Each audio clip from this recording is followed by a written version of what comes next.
Once upon a time, in the middle of the 1980s, when the Cold War still raged and a man named Ronald Reagan occupied the White House, there were 3 major weekly news magazines in the United States. Time magazine was number 1, with millions upon millions of copies in circulation. Newsweek was number 2. And what news magazine came in 3rd place? A sleepy little publication based in Washington, D.C., known as U.S. News and World Report. One of the magazine's managing editors in those years, Peter Bernstein, remembers the day when everything changed. It was a very exciting time, because Mort had just taken over. There were a lot of people buzzing around. Mort being Mortimer B. Zuckerman, a Canadian billionaire who bought U.S. News and World Report with dreams of becoming a media baron. There were a ton of really good ideas sort of in the magazine, and I think it's fair to say our feeling was that the execution could have been a lot better. And one of the things we wanted to do was distinguish ourselves from Time and Newsweek because we were the 3rd. And how do you distinguish yourself if you're always coming in 3rd? If a Canadian billionaire with visions of grandeur is breathing down your neck, you do something audacious. You create something that no educated parent could possibly ignore. A scheme to examine every American college and university and rank them from top to bottom.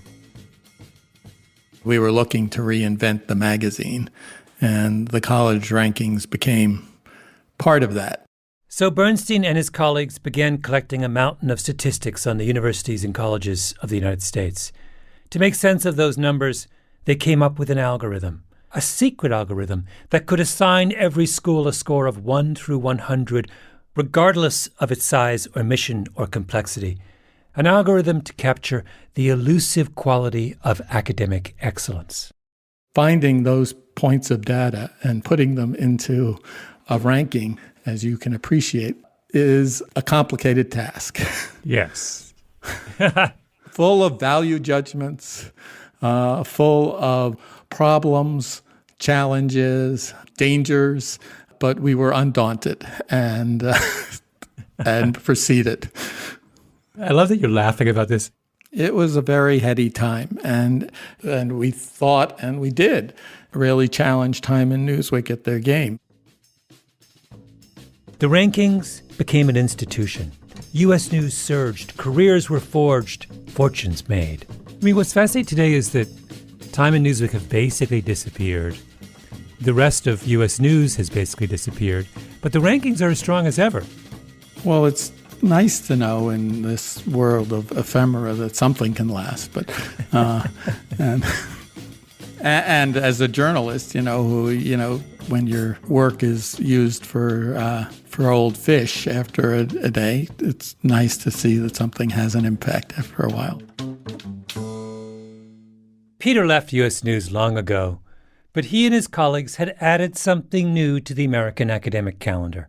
Beyond freshman week, finals, commencement, there's now the day the new rankings come out. The new 30th edition of Best Colleges was just released this morning, and we've got it. You're seeing the 2000. The list for 2019 was Princeton University, followed by Harvard. Tied for attention scholars, America's best colleges have been revealed. The U.S. News and World Report is out with its annual list, and we've got the inside scoop on how... The algorithm that's developed is undergoing a constant state of evolution over the years. How often are you tweaking it? I thought you might ask about this. I did go online and look at it, and I was glad to see they are tweaking it on a regular basis, at least if you look at their methodology.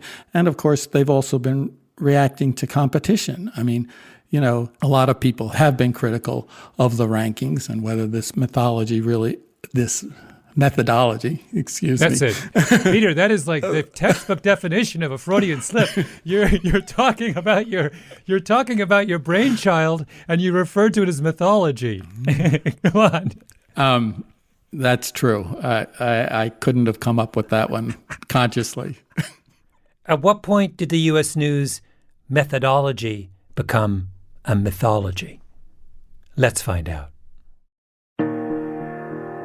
My name is Malcolm Gladwell. You're listening to my podcast, Revisionist History, about things overlooked and misunderstood.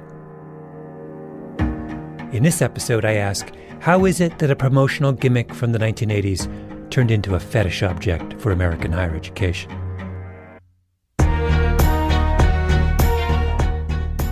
How do these rankings work? And why does everyone take them so seriously? We're going to launch a revisionist history investigation, one that will take us to all kinds of strange places, to the bond markets, to Portland, Oregon, to New Orleans. We'll meet a mysterious college administrator who asked to be identified only as Dean, as well as a band of hackers who agreed to join our cause.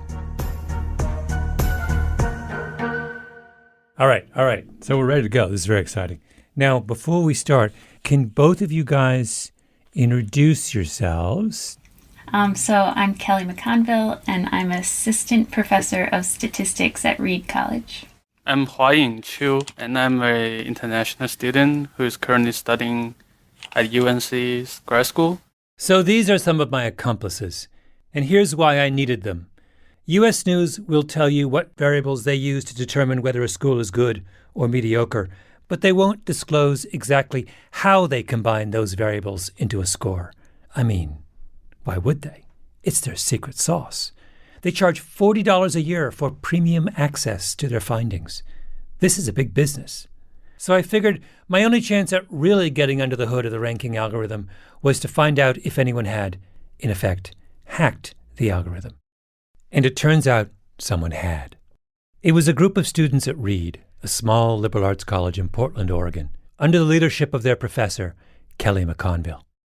Tell me how on earth this whole project of looking at U.S. News rankings, how did it begin? So I teach a course called Statistics Practicum, and in that course, the students complete a semester-long empirical research project, and I solicit those projects and the data from other Reed faculty and staff. Every year, U.S. News asks for a lot of data from schools, but the Reed administration had stopped supplying that data. They decided they didn't believe in the rankings anymore. But still, the magazine kept generating a ranking for Reed anyway. And someone in the Reed administration came to Kelly McConville and said, "Ever since we dropped out, our U.S. News ranking has plummeted. We think they've been punishing us. Can you double-check their math?"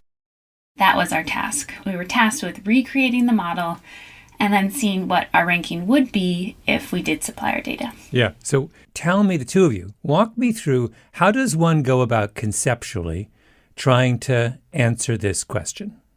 They use a model that's called a weight and sum model. That means they take about 20 or so different factors about a school, like class size and graduation rates. They weight each of those factors based on how important they think the factor is, and then they sum up all those pieces and then calibrate it so that the highest score is at 100. And then based on those scores, they rank a school. The Reed team had to build their own version of the U.S. News algorithm from scratch, trying to get as close to it as possible. We grabbed all the variables we could from open government sources, and we built a model that isn't trying to recreate the U.S. News weight and sum model. Instead, it's just trying to predict the U.S. News score of a school with a high degree of accuracy. Huaying, how close did you get? I'll say fairly close. The only school that's outside of like a reasonable range of predicted score in the test set is Reed. Oh, really? And all other schools are like within a reasonable prediction interval of their scores. Meaning, the Reed students' identical twin algorithm is so good that when they run their rankings of American colleges, their list looks almost exactly like the U.S. News list, with one exception: Reed College. Wait, so they were messing with you? Based on our finding, it seems reasonable they did something. In 2019, U.S. News put Reed in 90th place. Where do you think you should be ranked? 36th? Oh, wait, what? That much of a difference? Yeah. That's bananas. Oh my. They really did a number on Reed. Now, we don't need to go much further into the ensuing beef between Reed and U.S. News. The magazine calls the undergraduate's analysis, quote, inaccurate. But just imagine my joy when I ran across Hua Ying's analysis. Here I was searching for some way to understand the secret algorithm cooked up by Peter Bernstein and his pals back in the 1980s, and lo and behold, a bunch of undergraduates at Reed College had cracked the code. And were they motivated to help me? Absolutely, because U.S. News dissed their school. My first question to Kelly and her team was, where should I start? And they said, start with a little something called the peer assessment score. Can you give me a more precise sort of statistical sense of just how important is it? Okay, so we find that the peer assessment score has the largest effect. So it has a coefficient of 6.58. In other words, if you hold everything else constant and you increase the peer assessment score by 1 unit, your overall score will increase by 6.58. The peer assessment score was at the heart of the U.S. News secret sauce, a measure of reputation, one of the most powerful elements in the whole ranking system. So if I'm a school and I'm anxious to move up the U.S. News rankings, the thing I should really be focused on is trying to boost my reputation score. Yeah. Yeah. I had my marching orders, and I knew where I had to go next.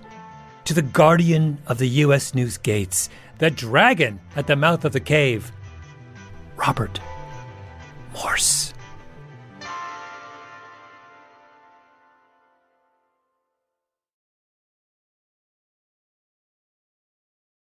Robert Morse, the man who runs the U.S. News rankings, is an older man. White hair, very preppy, nice, if a bit lugubrious. Heavy hangs the head that wears the crown. I called him up. I wanted to understand the mysterious variable that the Reed College hackers had told me was so important. Describe again, how is the reputation score generated? So we send out 3 surveys per school, and then they respond. They rate the schools on a scale of 5 to 1 or no response. So who are the 3 people at each school who are asked to fill out the survey? The president, the provost, and the enrollment manager or the head of admissions. The surveys arrive via email once a year to everyone who matters in American higher ed. If you're at a liberal arts college, you're given a list of all 222 other liberal arts colleges in your category. If you're part of a big university, you get a list of the 388 other big universities in the United States. Your job is to rank the schools on your list on a scale of 1 to 5. 5 being amazing, 1 being there's a serious problem here. And on what basis are people making those judgments? Well, I mean, that's a good question. I mean, we asked them to base it on their view of the school's reputation for undergraduate academic quality. But I mean, how would you know?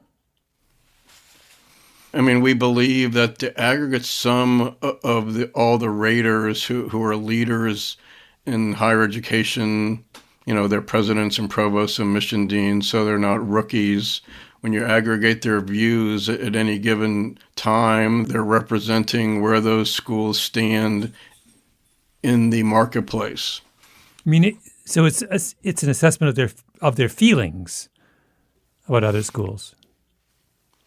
Well, they're leaders in higher education, so it's based on their knowledge of the other schools that they've gathered or through meetings or for exposure.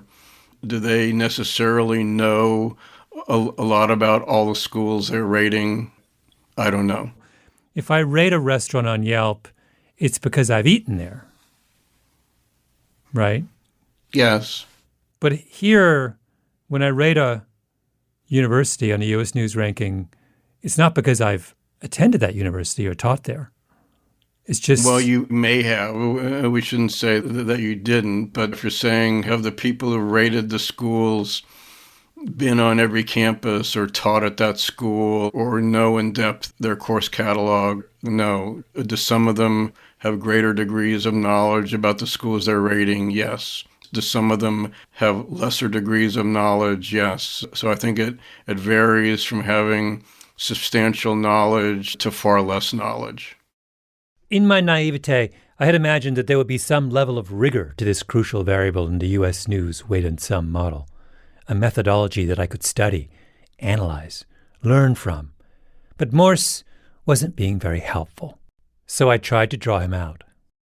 I mean, I was fascinated that there's a little clump where BYU, Brigham Young, Yeshiva, and Gonzaga are all ranked right in the same, roughly equally, in the national universities rank. So a Mormon school, a conservative Jewish school, and a Jesuit school.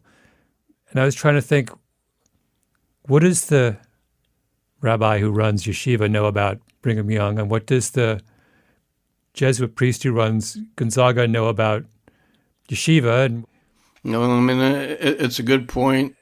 Like, is Gonzaga giving Georgetown a 5 and giving Boston College a 5? And we're not looking at how people are rating other schools. We are doing a trim mean, so we take off a few of the highest ratings and a few of the lowest ratings in an effort to eliminate some of the strategic voting that you're alluding to.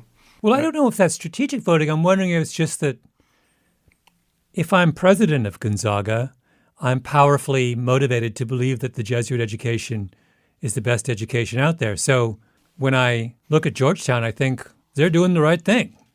And when I look at Yeshiva, I say, where's the New Testament? Why are they not using the New Testament? I mean, this is just natural human biases. I just don't know what they have to do with the quality of the institution. Well, I don't have a different answer. Devoted listeners of Revisionist History will remember how years ago I fell for Rowan University in New Jersey. I love Rowan. But Rowan is ranked 187th in the National Universities list. Dismal, mediocre. And why?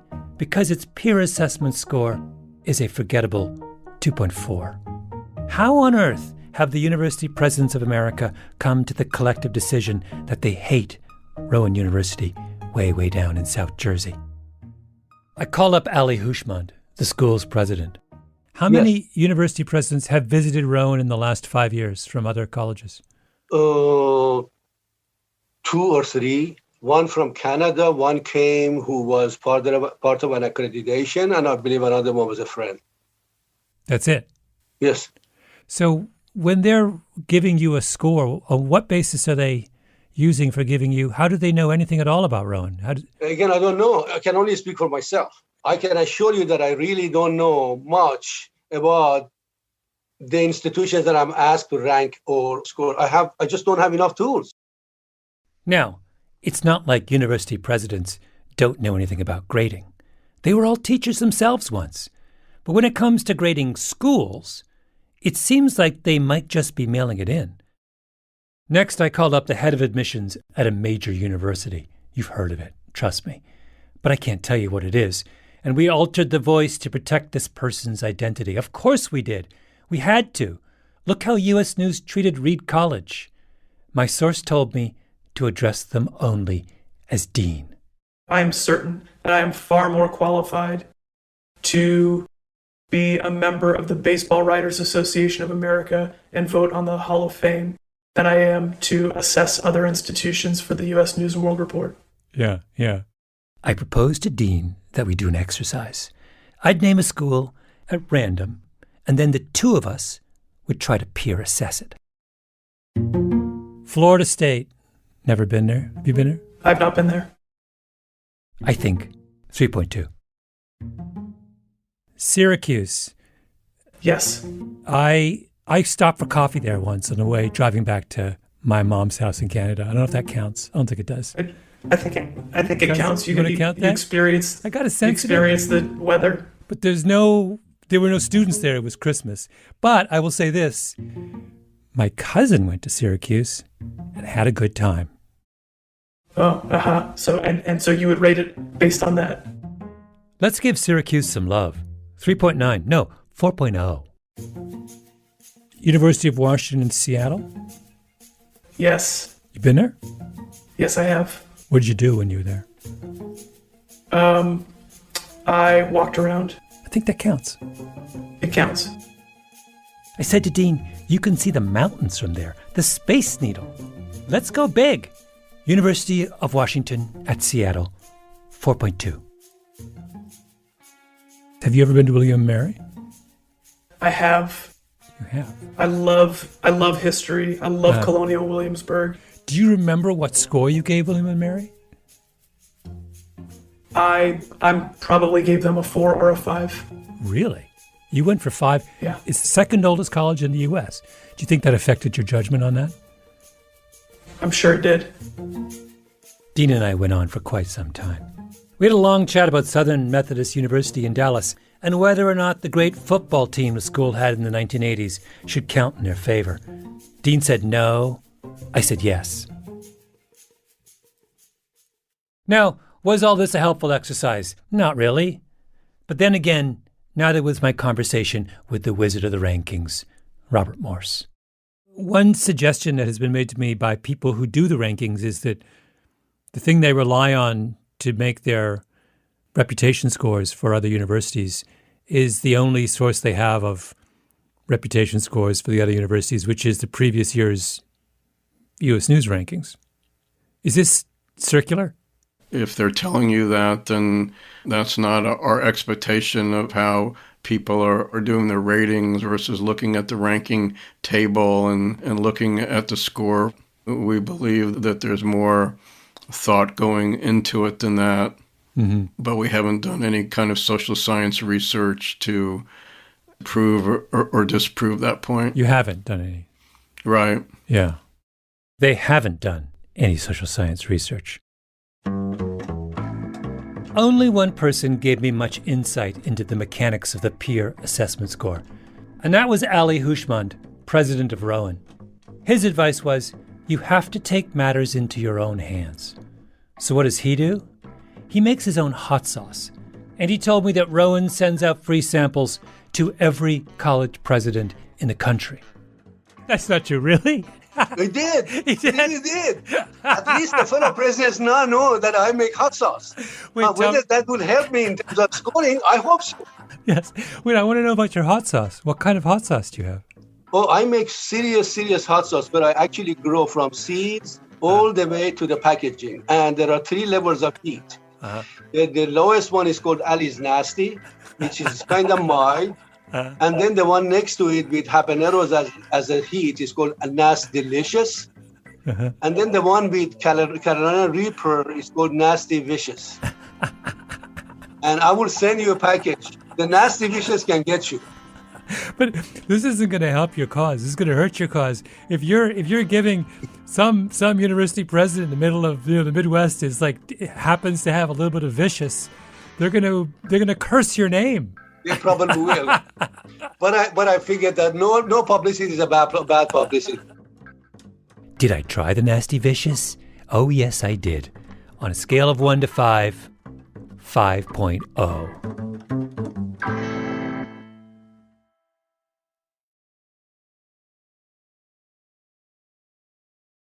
In the middle of my investigation of the peer assessment score and its many implications, I had a conversation with a professor at Duke named Bill Mayu.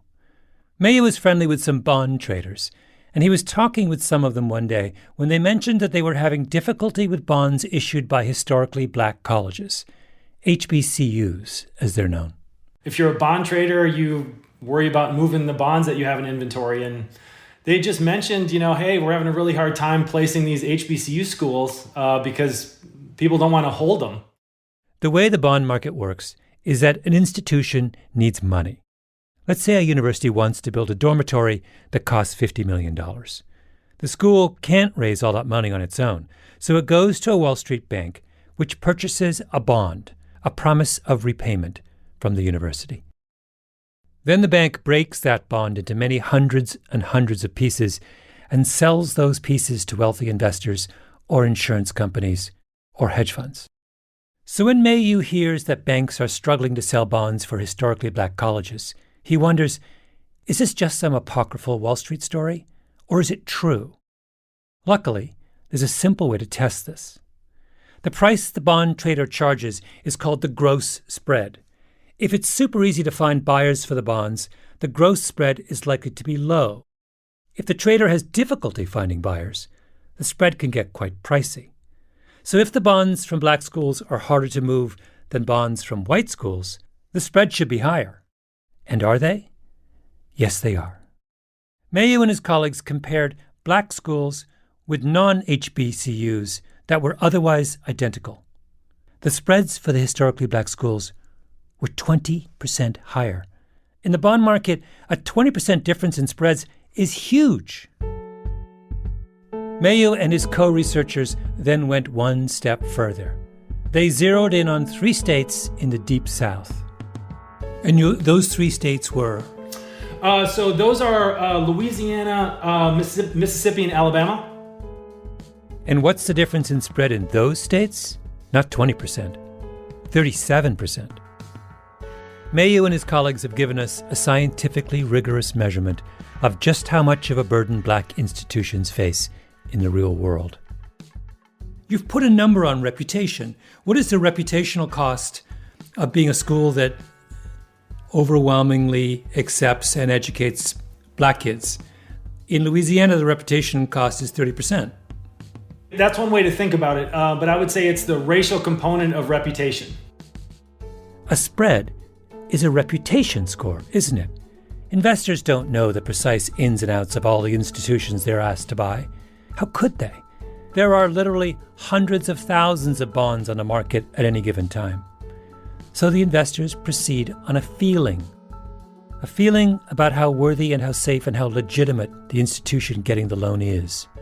You see a black school and you say to yourself, I don't value that HBCU quite as highly as the white school across town. So you give the black school a discount, which is what prejudice is, by the way, a discount. The black life does not matter as much as the white life.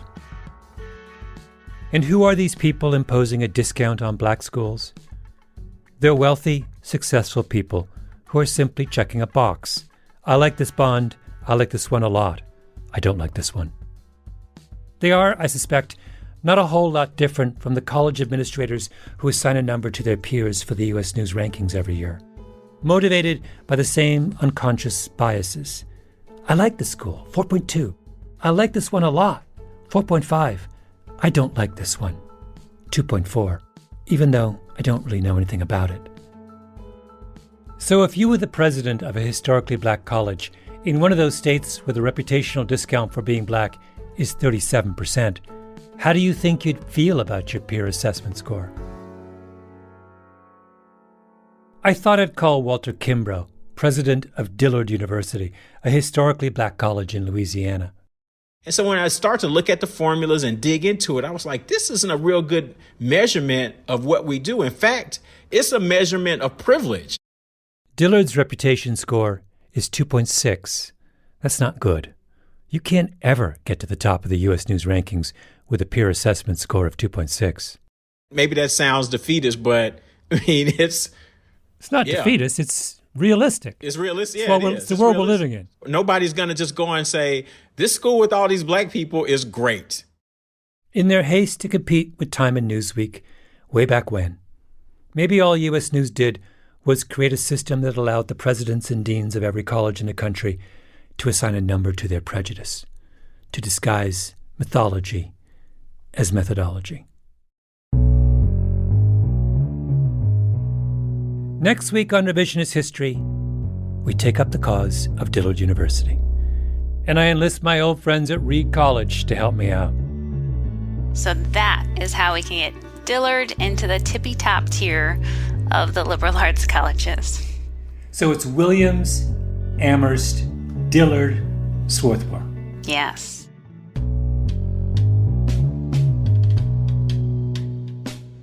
Revisionist History is produced by Mia LaBelle, Lee Mengistu, and Jacob Smith, with Eloise Linton and Anna Naim.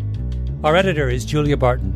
Original scoring by Luis Guerra, mastering by Flawn Williams, and engineering by Martine Gonzalez. Fact-checking by Amy Gaines. Special thanks to the Pushkin crew, Hedda Fain, Carly Migliori, Maya Koenig, Maggie Taylor, Eric Sandler, Nicole Morano, Jason Gambrell, and of course, Jacob Weisberg. I'm Malcolm Gladwell.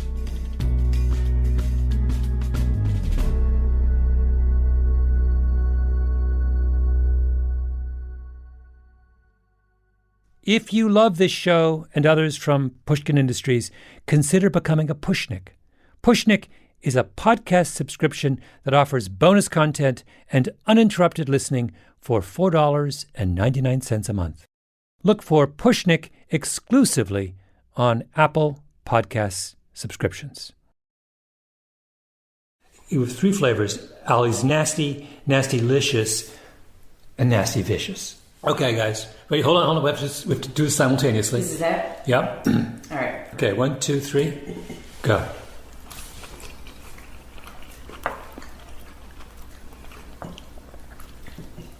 Oh, I like that. That one's hotter. It comes on It's slow and good. steady. Oh, it does, doesn't it? It's spicy. Go Ollie! Go Ollie! This is really good. It's good. Hold on. I'm... You okay? It's very spicy for a very long time. Guys, it's not hitting me as hard as it is. I'm taking a second bite. It's spicy though. Martine's struggling. By the way, where's my Harvard hot sauce? I don't see any Harvard hot sauce. No one's sending me hot sauce from New Haven, are they? No.